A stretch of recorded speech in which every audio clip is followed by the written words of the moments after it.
আসসালামু আলাইকুম। সারা বাংলাদেশ টানটান উত্তেজনায় আছে, টেনশনে আছে। আমি বাংলাদেশে আছি, কিছুটা শারীরিকভাবে অসুস্থ, সেই কারণে চলমান ঘটনাগুলো নিয়ে খুব বেশি নিউজ করতে পারছি না। তবে আজকের এই ঘটনাটা নিয়ে কথা না বললে আসলে না। ইনকিলাব মঞ্চের মুখপাত্র ওসমান হাদি বলিষ্ঠ কণ্ঠস্বর, প্রত্যেক রাজনৈতিক দলকে উড়াধুরা বক্তব্য দেন, যার কারণে মোটামুটি আওয়ামী লীগের তো রোশনালে আছেই, এছাড়া অন্যান্য রাজনৈতিক দলগুলোরও কিন্তু একটা বাটে পড়েছিল ওসমান হাদি। তো ওসমান হাদি গুলিবিদ্ধ হওয়ার পরেই সর্বপ্রথম যার নাম আসছিল তিনি হচ্ছেন যে মির্জা আব্বাস। তার আসন থেকে কিন্তু ওসমান হাদি নির্বাচন করছিলেন, কিন্তু মির্জা আব্বাসের নামে এখন পর্যন্ত তেমন কোনো এভিডেন্স অথবা এই ঘটনার সাথে সংশ্লিষ্টতা এটা কিন্তু পাওয়া যায়নি।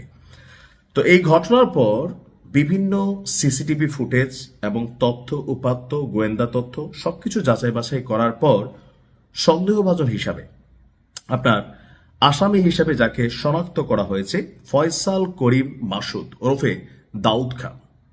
কে এই দাউদ খান, তার ব্যাকগ্রাউন্ড কি, কোন দল সে করত? তবে এই ঘটনায় যতটুকু তথ্য উপাত্ত সামনে আসছে, সবচেয়ে আশ্চর্যজনক বিষয় হচ্ছে এই ফয়সাল করিম ভুইয়া বা মাসুদ সে আসলে ওসমান হাদির যে নির্বাচনী প্রচারণা, সেই প্রচারণার মধ্যে সে ছিল। দ্যাট মিনস এটা একটা সিক্রেট মিশন ছিল, সুযোগ বুঝে তাকে শেষ করে দিতে হবে। গেল কয়েকদিন আগে হাদি তার ফেসবুকে কিন্তু একটা স্ট্যাটাস দিয়েছিল যে তার কাছে নামে বেনামে বিভিন্নভাবে আওয়ামী লীগ বা ছাত্রলীগ যুবলীগের অনেক ফোন আসছে, এর বাহিরে আননোন কিছু ক্যারেক্টারও ফোন আসছে। কিন্তু কেন এই ফয়সাল করিম মাসুদকে শনাক্ত করা হলো? আপনার আসুন দেখি তার আসল পরিচয়। ফয়সাল করিম নামের এই ব্যক্তি কার্যক্রম নিষিদ্ধ ছাত্রলীগের রাজনীতির সঙ্গে সম্পৃক্ত ছিলেন। তথ্যপাত্র বলছে 2019 সালের 11 মে কেন্দ্রীয় ছাত্রলীগের পূর্ণাঙ্গ কমিটিতে তিনি সদস্য হয়েছিলেন। পেশাদারদের যোগাযোগ মাধ্যম লিঙ্কউইনে ফয়সাল করিমের নামে একটা প্রোফাইলও আছে।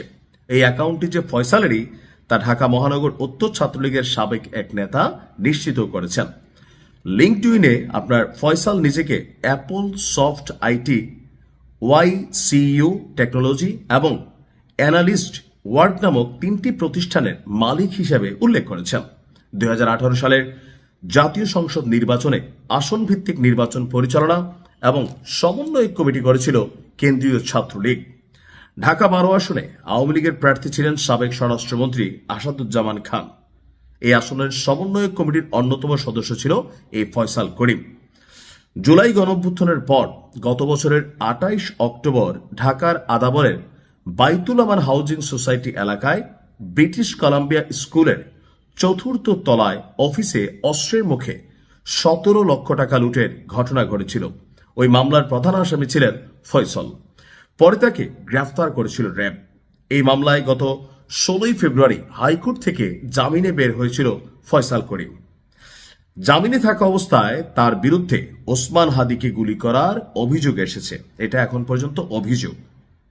আচ্ছা, তো বলা হচ্ছে যে লুটের ঘটনায় 2টি অস্ত্রসহ গ্রেফতার হওয়া আপনার এই ফয়সাল এত অল্প সময়ের মধ্যে কিভাবে জামিন পেয়েছে তা নিয়েও কিন্তু এখন প্রশ্ন উঠেছে।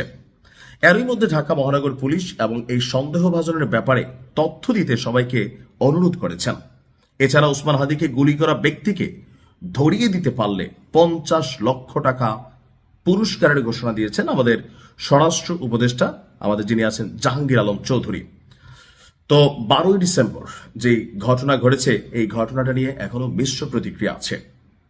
আপনার অনেকেই এক্ষেত্রে মির্জা আব্বাসকে দায়ী করার চেষ্টা করছেন, যদিও আমাদের আজকে দেখলাম রুহুল কবির রিজভী সাহেব তিনি আবার বলছেন যে এই ফয়সাল ডাকসুর ভিপি সাদিক কায়েমের সাথে নাকি এক টেবিলে চাও খাইছে, তাহলে এই দায়ভার কে নিবে?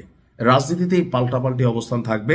তবে হাদির উপরে যে ঘটনা ঘটেছে এর মাধ্যমে আওয়ামী লীগ বেসিক্যালি 2টা বার্তা ক্রিয়েট করার ট্রাই করেছে যে ভবিষ্যতে এই সমন্বয়কদের পরিণতি কি হবে এবং কি তারা যে প্রতিশোধ নিবে এটা স্পষ্ট।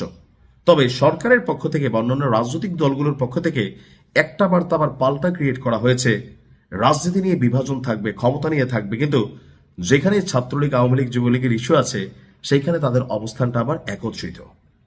আমরাও চাই হাদিকে গুলি করা ব্যক্তি গ্রেপ্তার হোক, তার সর্বোচ্চ শাস্তি হোক, রাজনীতি থাকবে, কিন্তু প্রতিহিংসা পরায়ণ হয়ে কাউকে হত্যা করা এটা কখনোই কাম্য না।